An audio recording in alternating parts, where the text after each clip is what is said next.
মই আপোনাৰ নিউজলৈ বহুত ধন্যবাদ কৰিছোঁ। মোৰ কেটেটং 6 নং ৱাৰ্ডৰ সদস্য হয়। মোৰ নাম শ্ৰীমতী এনেখ্য লুডুং।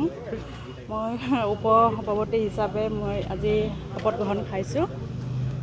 আৰু আমাৰ কেটেটং আমাৰ 6 নং ৱাৰ্ডত আৰু যিমান ৰাইজৰ অসুবিধা হয় ৰাস্তা পদূলি চব চাই যাম আৰু মই সভাপতিৰ লগত মিলি আৰু ৰাইজৰ লগত মিলি চব কাম কৰি যাম বুলি মই আশা ৰাখিছোঁ।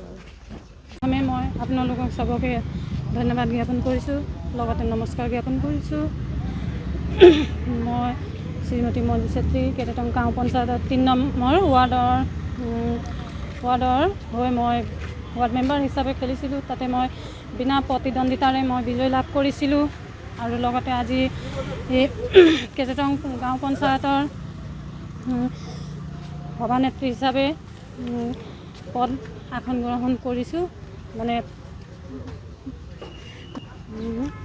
পঞ্চায়তখনৰ উন্নয়নৰ কাৰণে আপুনি কেনেধৰণে পঞ্চায়তৰ উন্নয়নৰ কাৰণে যেনেকৈ মোক বিনা প্ৰতিদ্বন্দ্বিতাৰে গাঁৱৰ ৰাইজে সহায় সহযোগ কৰিছিল, তাতে সেনেকুৱাকৈ আৰু যিকোনো আঁচনি অনুদান আহিলে মই দুখীয়া পৰিয়ালক প্ৰথমে দিবলৈ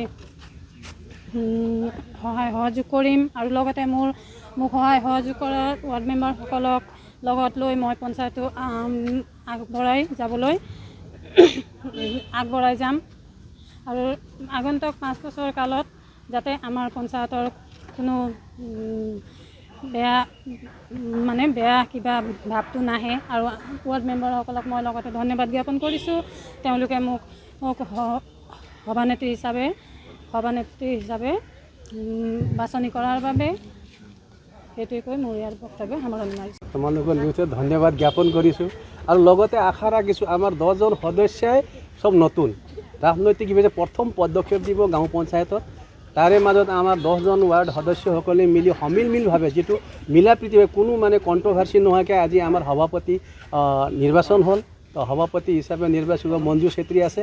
আৰু আশা ৰাখিছোঁ আমি কেটেটং গাঁও পঞ্চায়তৰ অভিভাৱক হিচাপে আমাৰ কেটেটং গাঁও পঞ্চায়ত যিমান উন্নয়নমুখী কাম আছে, আমাৰ এই 10জন পৰিয়ালটো একেটা ঘৰৰ পৰিয়াল হিচাপে লৈ আমাৰ কেটেটঙৰ বিভিন্ন পাছপৰা অঞ্চলৰ যিমান অঞ্চলৰ আঁচনিবোৰ আছে, সেই আঁচনিবোৰ আমি সফল কৰিবলৈ আমি গোটেই কেটেটং ভাষী ৰাইজৰ হৈ অভিভাৱক হিচাপে তাহাঁতক সহায় সহযোগ কৰিম। আৰু আশা ৰাখিছোঁ নিশ্চয় আমাৰ কেটেটং গাঁও পঞ্চায়তৰ বহুত উন্নতি হ'ব। কাৰণ আমাৰ চব নতুন সদস্য, নতুন চেহেৰা, আৰু এই নতুন চেহেৰা আৰু নতুন আমাৰ সকলো ৱাৰ্ড সদস্যই হওক তাহাঁতক আমি লগত থাকি সহায় সহযোগ কৰি আমাৰ কেটেটং গাঁও পঞ্চায়তটো একদিন উন্নয়নমুখী হওক বুলি আশা ৰাখিছোঁ। আৰু ইহঁতক সহায় সহযোগ কৰিলে আমি সদায় প্ৰস্তুত আছোঁ। আৰু মাৰ্ঘেৰিটা আঞ্চলিক গাঁও পঞ্চায়ত ভিত্তিত আমাৰ কেটেটং গাঁও পঞ্চায়তটো নিশ্চয় 5 বছৰৰ ভিতৰত বহুত ৰাজহুৱা কাম, বহুত দুখীয়া ৰাইজৰ যিমান সমস্যাবোৰ আছে সমাধান কৰাৰ ক্ষেত্ৰত আমাৰ সকলো কেটেটংবাসী অভিভাৱকসকলে মিলি সহায় সহযোগ কৰি আমাৰ পঞ্চায়তখিনি আগবঢ়াই লৈ যাম বুলি আশা ৰাখিছোঁ। ধন্যবাদ।